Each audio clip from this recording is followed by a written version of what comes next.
उसका राइट हमारे को संभालने का नहीं है क्या? मेरी बेटियों को संभालने का राइट नहीं है क्या? मेरे एक बेटा था, आज कल न मेरी बेटी के पटड़े में कौन चढ़ेगा?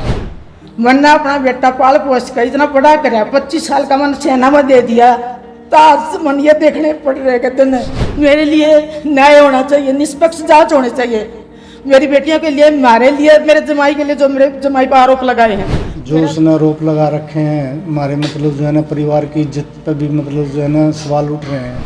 अब इससे सरकार से यही है कि भाई मतलब जो उन्हें आरोप लगाए हैं उसकी जांच करवा ले यहाँ से, आस पड़ोस से।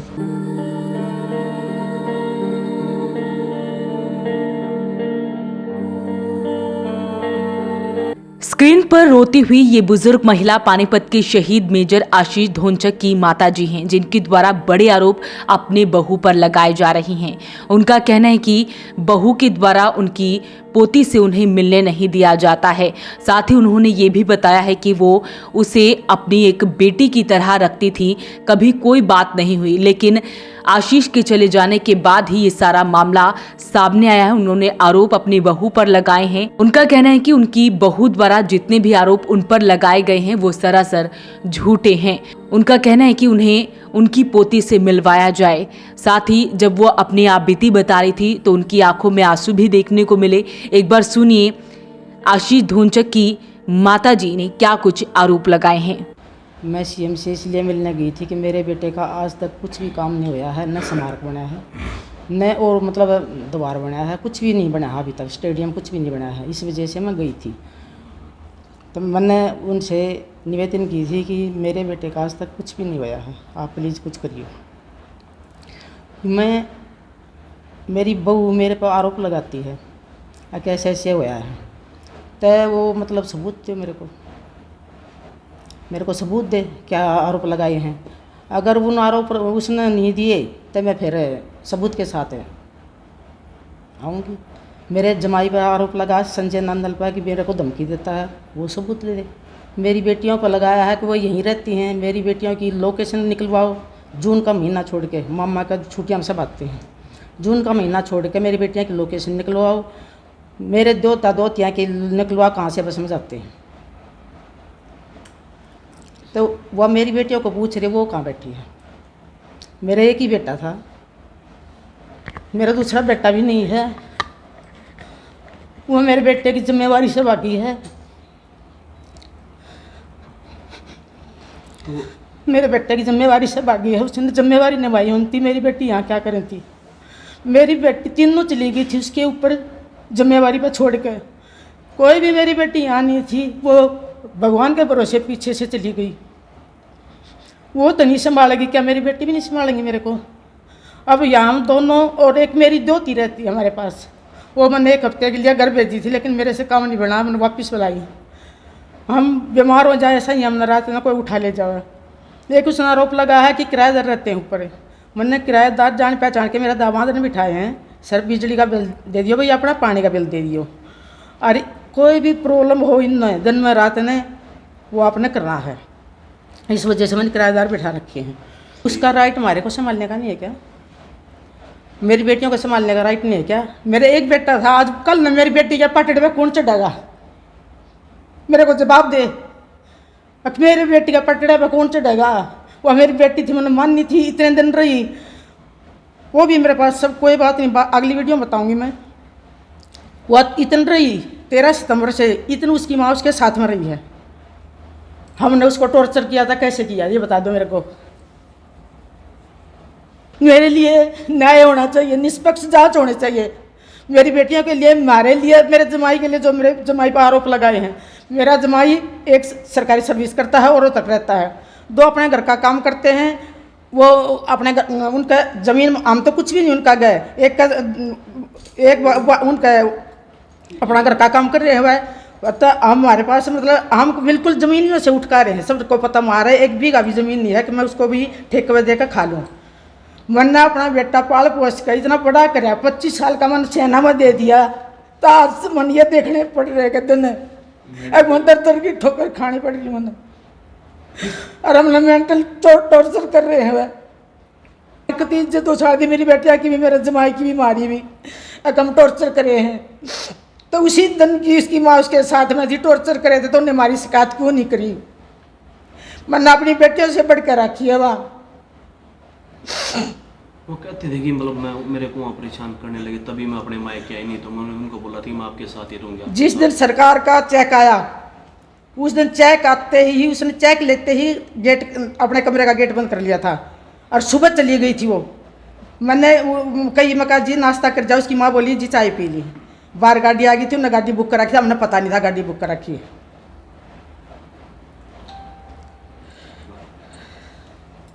अब क्या चाहते हो आप? मैं निष्पक्ष जांच चाहती हूँ सरकार से। अगर निष्पक्ष जांच नहीं तो मैं न्यायालय तक भी संपर्क कर सकती हूँ। अब क्या सुविधाएं मिल रही हैं आपको आशीष की, जैसे मेडिकल हो गया? मेरे शरीर इस वजह से मतलब महिपाल डांडा के पास गई थी जी, ना तुम्हारी मेडिकल बना है, ना हमारी कैंटीन का कार्ड बना है, ना हमारी कोई पेंशन बनी है। शुरू में इस वजह से गई थी महिपाल डांडा के पास। तो पेंशन तो उसकी वाइफ को ही मिलेगी, आपको तो मेडिकल कार्ड। बेटा माँ बाप का भी कोई राइट होता होगा थोड़ा बहुत। अगर हमारे पास कुछ भी नहीं है, कोई साधन नहीं है, कोई भी ना हमारी पेंशन है, ना हमारा खेत जमीन जायदाद है, तो हम मतलब कहाँ जाएं? ना दूसरा बेटा मेरे पास है, कोई करके खुआ देगा। वो कह रही थी कि जो चेक आया था उसमें से आधे पैसे आप लोगों के पास भी थे, आप लोगों को मिले। उसमें से मेरे को 30% आर्मी से मिला है और ये 50 में से मतलब 7.5 मेरे को मिले, 7.5 इनको मिले, 15 हमारे को मिले 50 में से। वो तो बेटा बैंक में है, रिकॉर्ड है उनका, तो उसमें छुपा नहीं सकते, कोई भी नहीं छुपा सकता उसको। तो लोन भी भरा उसमें से ये कह रहे हैं ना कि 1.5 करोड़ में नहीं 1.25 करोड़ मेरे पास आया है। उसमें से मैंने अपने बेटे का मैंने वो उसे एक चवन्नी भी नहीं ली, मैंने 44-45 लाख मैंने लोन भर दिया। जो मेरा घर आदम पड़ा था वो मैंने पूरा करवाया। और आप देख लो घर का खर्चा क्यों नहीं होता। मेरे साथ रहे मेरी पोती, मैंने कही थी भाई अगर 15 दिन थारे पास रहते, एक हफ्ता मेरे पास भी रहनी चाहिए। मेरी पोती 2 बार यहाँ मतलब नहीं दवा छमाई पर लाई, नहीं वह कई महीना पे मतलब लाई, वहीं रखे। मेरा डेट याद नहीं है बिल्कुल भी। मैंने और जिस दिन ये सामान उठा उस दिन हमने हाथ जोड़ा था, भी आज सामान मत उठाओ, आज हमारे घेला क्या भीतरी है, 2 दिन के बाद आप सामान रख लियो। कि हमारी बेटी की जिद है कि मेरा कब्जा हो जाएगा और मैं सामान ऊपर रखूँगी, अलग करूँगी। मैं बोली जिद्दत अख तो इसका नीचे भी है। फिर भी हम जी उसकी बात मान गए, चलो भी थोड़े बहुत दिन में कोई बात ना हो जाएगी ठीक सी थोड़ी ही। हमने उनकी बात मानी। वो 4 गाड़ी बरकारी थी लेकिन हमारे से नहीं बताया। उन्होंने कहा हम इतने बंदे आएंगे, हाई कोर्ट तक का वकील लेकर आ रहे थे भाई, पता नहीं। फिर भी मन हम तो बिल्कुल चुप रहे। क्यों मारे पे कि एक तो मन ये संभालने ये पड़े, ऊपर से मानना पड़ी बेटियाँ की देखभाल कर, निकलते मेरी बेटी टूट जाए। मैं अपनी छाती में मुक्का मार के मैं नुद सब नहीं देखा हूँ, मैं बहुत करड़ी हूँ। लेकिन जब मन रोना आता मैं अलग से ऊपर जाकर मैं अपना दुख रोकाती हूँ। लेकिन मैंने किसी को सामने रोकर नहीं दिखाया, अपनी फैमिली को भी। अगर मेरे साथ मेरा परिवार मेरे देवर नहीं होते थे आज हमारा क्या हाल होता। और वह कहती उसकी 3 बेटी है, 6 दोता दोती हैं। ये तेरी 3 ननद थी, इतने प्यार दे तुम रहा करते, एक सी ड्रेस पहना करती तुम, वो सारे मैसेज करा करती जो वो मेरे पास सारे हैं। एकदम हमने बेटा जाने बात टॉर्चर कर दी क्या वहाँ। अगर उसने जाना था अच्छी तरह चाली को मन उसने बात करी थी बैठ कर उसके बाप ने। अगर जी मतलब अच्छा पाई पोती सबकी बात सबका पता समाज में। अगर जी कैसे करना हम पूछे हैं उनके मन की। अगर वह शादी कराना चाहे उसकी शादी भी कराएं, वह रहना चाह रहा है वो ऐसे भी रखा है हमें। मेरे तो ये था अब ये नौकरी करेगी कहीं 8-10 हज़ार रुपये नौकर लगा कर हम अपना वो काम करेगी, मैं अपनी पोती नहीं संभालूंगी या अपनी नौकरी करेगी। अगर दूर होगी तो कुछ दिन या हमारे पास आ जाएगी, इसका अपना टाइम होगा, नहीं तो हम इसके पास चले जाएंगे। लेकिन सुन तो सारी अपनी मतलब ये उनका नाटक थे सब। हमने मैं उनके सारा काम मैं करा करती, घर का मैंने कदे सुती नहीं उठाई बात कभी भी। मेरी बेटी उसको बेटा कह के बोलती थी। अगर मैं एक छोटी चीज़ लाती थी सबसे पहले उसको दिखाती थी, कहती मम्मी मेरे को क्यों दिखा रहे हो, बेटी तो सबसे छोटी है। इस आशीष के पापा रिटायर है, मैंने अपनी लड़कियों की बराबर रखी हो। मेरे बेटे को और मेरे को इनमें एक चमन्नी भी नहीं थी, लेकिन मेरी 4 बेटी बराबर करी उसने। और आज हमारे पर आरोप लगा रही है वो। मैंने बोल दिया था भाई मेरे 5 बेटी होगी और मैं अपनी बेटी पोती नारवी में भेजूंगी, लेकिन अब मैं शक्ल देखने से तरस रही हूँ। एक शहीद की माँ बाप ऐसे धक्के खाते फिरेंगे क्या फायदा है कि आर्मी में अपने बच्चे को देगा। पोती को भी आर्मी में भेजना चाहती थी आप? मैं तो पहले भी कह रखी है, पोती को भी आर्मी भेजना चाहती थी मैं तो। आप क्या चाहते हैं? आपकी पोती आपके पास ही रहे? मैं कम से कम हमारे तो मिलाते थे, महीने में 2 बार 3 बार मिलाते थे, कम से कम शक्ल तो दिखा दे मेरे को। मेरी पोती यहाँ आ जाते वो जाती नहीं, आगे से उठा के ले जाते हैं। मैं दादी मुझे नहीं जाना, दादी मुझे नहीं जाना, वहाँ छुप रही थी कोने में, उसका मम्मा अंदर आके उठा के लेके गया। लेकिन फिर भी मैंने कुछ नहीं कहा, ले जाने दे कोई बात ना, कहते आगे ना लाऊं। फिर दूसरी बार आई जी, वो मेरा दौरा रही है 1.5-2 घंटा, मतलब फिक्स टाइम नहीं है मेरे पास, तब वो आ रही है। फिर भी वो लेके गए, लेकिन वह खुद नहीं गई कि मैं अपनी मम्मी के पास जाऊंगी। तो ऐसा मतलब एक माँ बाप के लिए इस उम्र में मामला ये देखने पड़ रहे हैं। वो तो ताकतवर आदमी है, उनकी सारे सुनाई, हमारी कहीं भी सुनाई नहीं हो रही है। और मैं तो मंत्री महिपाल रांडा का धन्यवाद करते हुए उसने हमारे आवाज़ उठाई है, नहीं तो हम तक दबे बैठे थे। उसके बाद से मैंने फ़ोन पर रिक्वेस्ट की, जे एक बार बैठो मिल लो, आपने कही थी बैठेंगे, नहीं मैंने नहीं कही। उसने बोल दिया कि आपने जो कुछ करना है, केस करना, जो कुछ करना आप कर लो, आइंदा मेरे पास फ़ोन मत कर लो। तो बड़े आरोप लगे हैं कि बहू के द्वारा सरकार से मिलने वाली राशि, घर, मकान समेत अन्य लाभ अपने नाम करवाकर बहू जो है वो मायके चली गई है।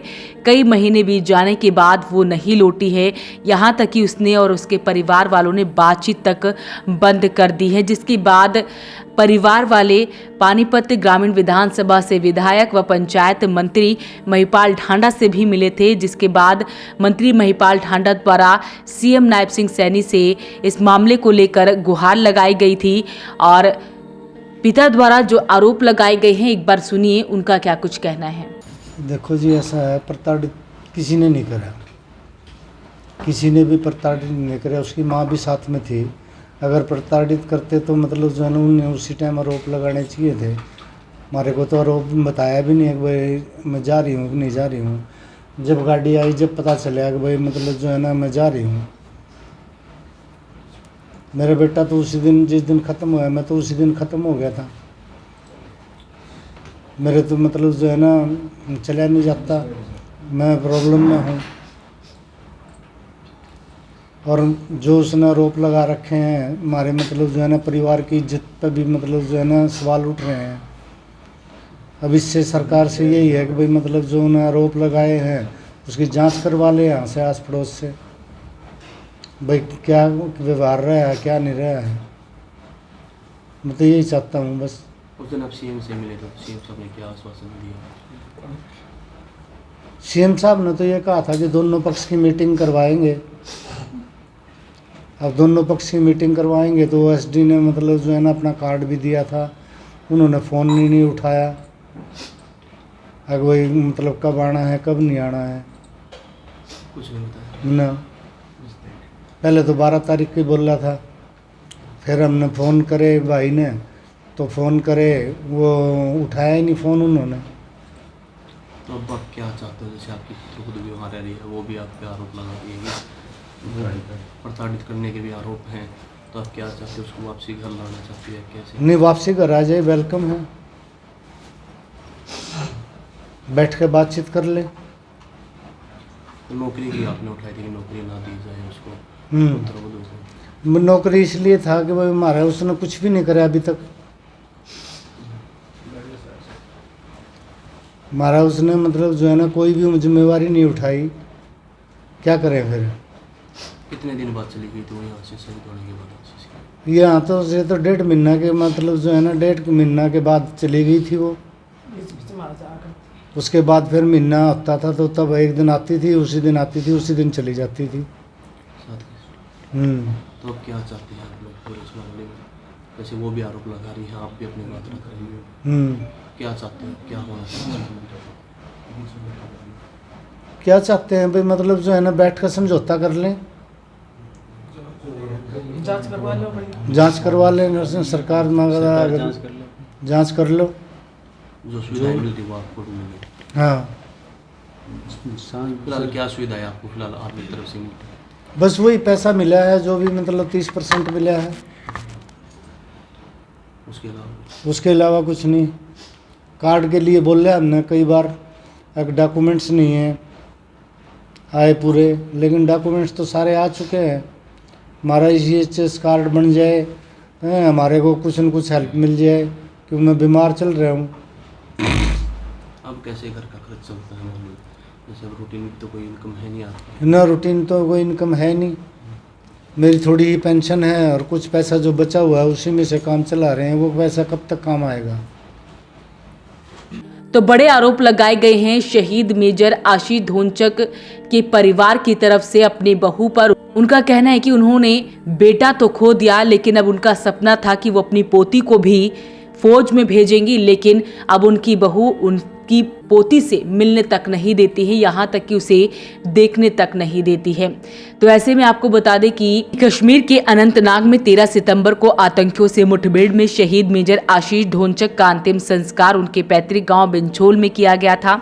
आपको बता दें कि आशीष ढोंचक 3 बहनों के इकलौते भाई थे। उनकी तीनों बहनें शादीशुदा हैं। उनकी मां कमला गृहिणी और पिता NFL से सेवा मुक्त हुए हैं और उनकी चाचा का बेटा विकास भी भारतीय सेना में मेजर है। लेकिन बड़ी खबर तो ये है कि अब परिवार की लड़ाई बाहर निकल कर आई है। पहले भी माता पिता की तरफ से बहू पर आरोप लगाए गए थे, तो एक बार फिर से उनके द्वारा बड़े आरोप बहू पर लगाए गए हैं। उनका कहना है कि सिर्फ उन्हें उनकी पोती से मिलना है, यही वो गुहार लगा रही हैं।